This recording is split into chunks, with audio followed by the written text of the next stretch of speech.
ఎవరు ఎందుకు ప్రతిబింబించినా కానీ ఆ దేవుడు ఈ దేవుడు ఈ దేవుడు ఆ దేవుడు అని భేదానికి చోటు ఇవ్వకూడదు. You should not show difference between this God and that God. ఏకం సత్ విప్రా Bahuda వదంతి. There is only one, say the wise అందరి people. యందు ఉన్నటువంటి దైవత్వం ఒక్కడే ఒక్కడే ఒక్కడే. God who resides in everyone is only నాకు రాముడు one. ఇష్టము, నాకు కృష్ణుడు ఇష్టము, నాకు శివుడు ఇష్టము, నాకు విష్ణువు ఇష్టము, నాకు సాయిబాబా ఇష్టం, ఇవన్నీ కేవలం అల్పబుద్ధుల యొక్క సంబంధాలు.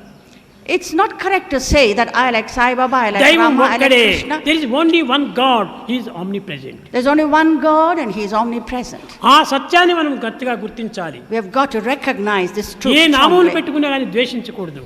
You should not hate any name. నీవు క్రిస్టియన్గా ఉంటున్నావా, నీవు పక్కా క్రిస్టియన్గా తయారు కా. If you're a Christian, become a true Christian. నీవు హిందువుగా ఉన్నావా, హిందువుగా తయారు కా. If